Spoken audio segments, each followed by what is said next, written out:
చాలమ్మా! ఇంకా నువ్వు శబదాలు చేయకు. బావ ఆల్రెడీ ఒక అమ్మాయిని పెళ్లి చేసుకున్నానని, ఆ అమ్మాయే నా పెళ్ళామని పున్నమి పున్నమి అంటూ ఇక్కడి నుంచి వెళ్ళిపోయాడు.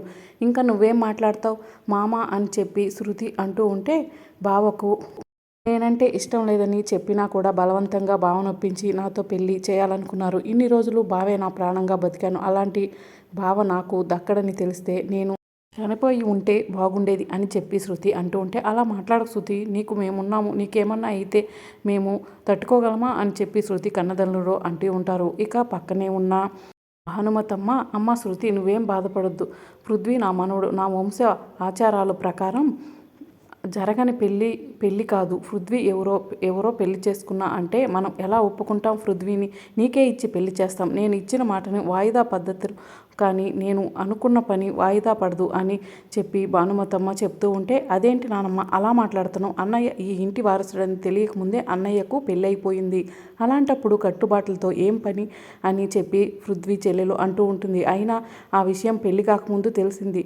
పెళ్లి జరిగిన తర్వాత ఆ విషయం తెలుసుంటే కనుక పృథ్వీ తన భార్య దగ్గరకు వెళ్ళిపోయేవాడు. నీ పని కూడా భర్త లేని భార్యలాగా నాలాగా ఉండేవి అని చెప్పి భాగ్య అంటూ ఉంటే, నోరు ముయ్యి, ఇంక చాలు మాట్లాడుకో, నీకు దానికి పోలికేంటి? శృతి నా మనవరాలు అని చెప్పి భానుమతమ్మ అంటూ ఉంటుంది. ఇంకా ఎందుకమ్మా అలాంటి మాటలు మాట్లాడుతున్నావు?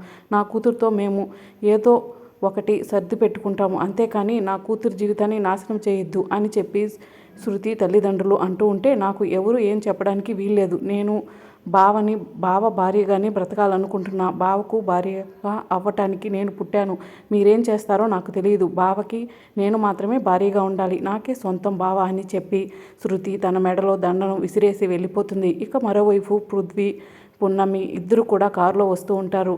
వకీల్ సాబ్ ఎక్కడికి వెళ్తారు మనం అని చెప్పి పున్నమి అడుగుతూ ఉంటే, నన్ను కన్న తల్లిదండ్రుల దగ్గరికి పున్నమి అని చెప్పి పృథ్వీ అంటూ ఉంటాడు. వకీల్ సాబ్ అని చెప్పి పున్నమి అంటూ ఉంటే, నువ్వేం కంగారు పడకు పున్నమి, అంతా నేను చూసుకుంటాను అని చెప్పి పృథ్వీ అంటాడు. ఇక పున్నమి పృథ్వీ ఇద్దరు కూడా ఇంటికి వస్తారు. అక్కడ పెట్టిన కటౌట్ చూసి పున్నమి అలాగే చూస్తూ ఉంటుంది. జరిగిన విషయం అంతా కూడా నీకు చెప్తాను కదా పున్నమి అని చెప్పి పృథ్వీ అంటూ ఉంటాడు. ఇంతలో పృథ్వీ తల్లి అలాగే చెల్లెలు వదిన వస్తారు. రా పృథ్వీ, ఇక్కడ నుంచున్నావు, లోపలికి వెళ్దాం రా అని చెప్పి పృథ్వీ వాళ్ళ అమ్మ అంటూ ఉంటే, పున్నమి మా అమ్మ అని చెప్పి పృథ్వీ చెప్పగానే, నన్ను ఆశీర్వదించండి అత్తయ్య అని చెప్పి పున్నమి అనడంతో, నిన్ను నూరేళ్ళు సంతోషంగా ఉండమ్మా అని చెప్పి ఆవిడ ఆశీర్వదిస్తుంది.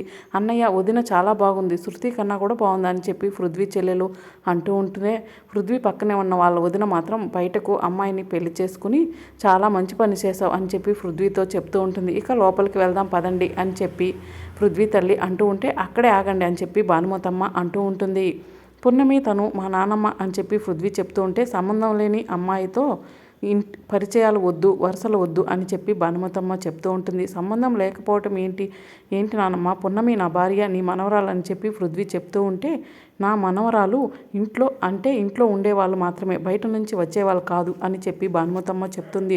శృతి మెడలో కట్టాల్సిన తాళి కింద పడేసి నలుగురిలో కుటుంబ పరువు పోగొట్టి మరదల జీవితం ఏమవుతుందన్న ఆలోచన కూడా లేకుండా పరాయి అమ్మాయిని తీసుకొచ్చి నా భార్య అంటే ఎలా ఒప్పుకుంటాను అని చెప్పి భానుమతమ్మ అంటూ ఉంటుంది. నువ్వు ఏం చేసినా తప్పులను నీ నానమ్మ క్షమిస్తాను, ఇంట్లోకి రావడానికి ఒప్పుకుంటాను, కానీ ఈ అమ్మాయిని ఇంట్లోకి రావడానికి ఒప్పుకోను అని చెప్పి భానుమతమ్మ చెప్తుంది. అత్తయ్య జరిగిందేదో జరిగిపోయింది, అవన్నీ మనసులో పెట్టుకోకండి అని జంటను ఇలా గుమ్మంలో నిల్చోపెట్టడం కరెక్ట్ కాదు అని చెప్పి పృథ్వీ తల్లి చెప్తూ ఉంటుంది. చెయ్యాల్సినంత చేసి నాకే సలహాలు ఇస్తావా అని చెప్పి భానుమతమ్మ అంటూ ఉంటుంది.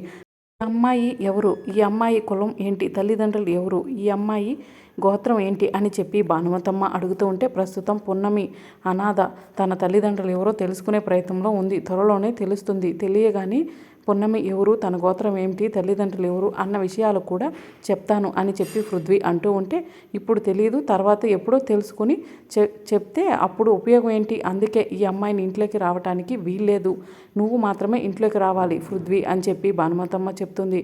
అమ్మమ్మ గారు అని చెప్పి పున్నమి అనడంతో, నోరు ముయ్, వరుసలు కలపొద్దు అని భానుమతమ్మ అంటూ ఉంటే, నన్ను క్షమించండి, మీరెవరో మీ కుటుంబ వివరాలు తెలియకముందే నేను మీ మనవడికి భార్యనయ్యాను, అలాంటి నన్ను గౌరవించకపోయినా పర్వాలేదు, ఇలా గుమ్మంలో వదిలేసి రమ్మనటం కరెక్ట్ కాదు అని చెప్పి పున్నమి అంటూ ఉంటే, నువ్వెంత, నీ బ్రతికెంత, నాకే నీతులు చెప్తున్నావా అని చెప్పి భానుమతమ్మ అంటూ ఉంటే, కాదండి మీ పెద్దరికం ముందు నేను చాలా చిన్నదాన్ని.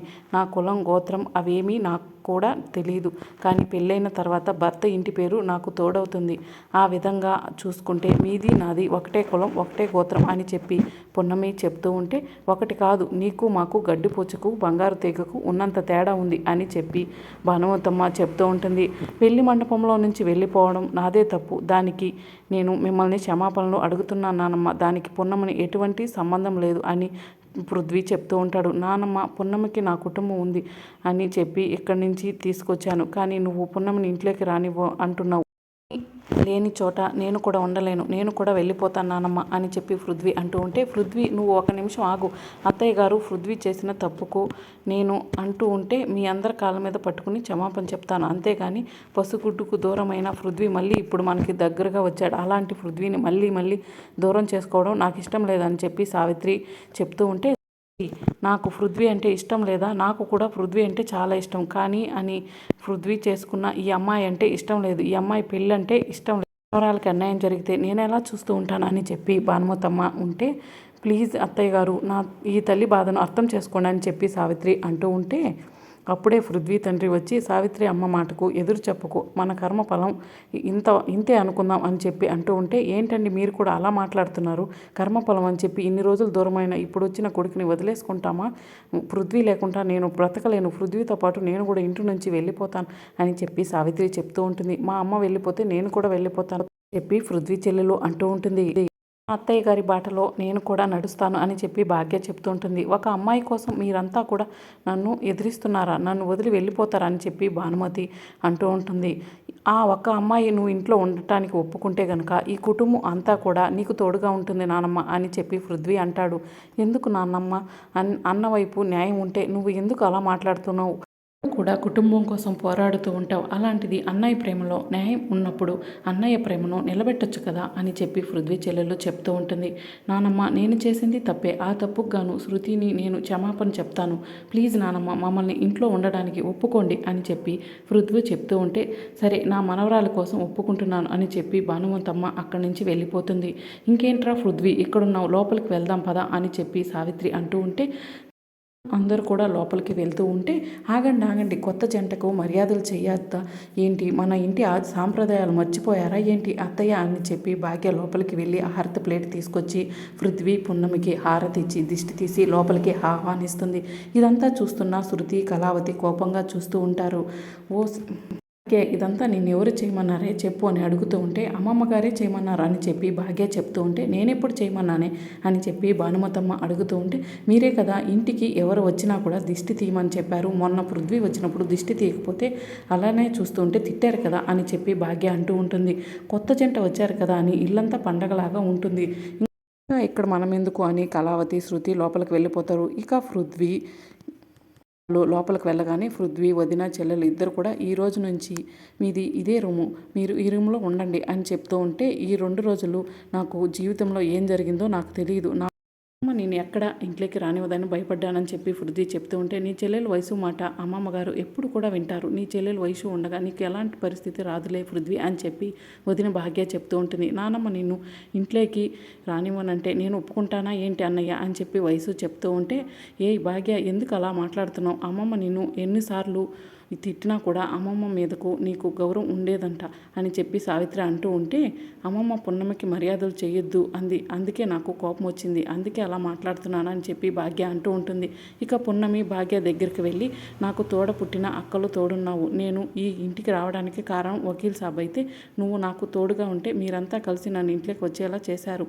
మీ మేలు నేను జన్మలో మర్చిపోను అని చెప్పి పున్నమి చెప్తూ ఉంటుంది. వయసు ఉన్నాక ఇంట్లోకి రాకుండా ఎలా ఉంటావు అని చెప్పి భాగ్య చెప్తూ ఉంటుంది. అత్తయ్య గారేమో అమ్మలాగా అత్తలాగా నాకు తోడుగా ఉంటారు ఎప్పుడు అని చెప్పి పున్నమి అంటూ ఉంటే, ఈ విషయంలో నా వల్ల కాదు పున్నమి, పృథ్వీ విషయంలో అంటే అత్తయ్య గారితో పోరాడి నీ విషయంలో పోరాటం నా వల్ల కాదని చెప్పి సావిత్రి చెప్తూ ఉంటే, మా అత్తయ్య వాళ్లకు అత్తగారంటే చాలా భయం, ఎప్పుడు కూడా భయపడుతూనే ఉంటారని చెప్పి భాగ్య చెప్తూ ఉంటుంది.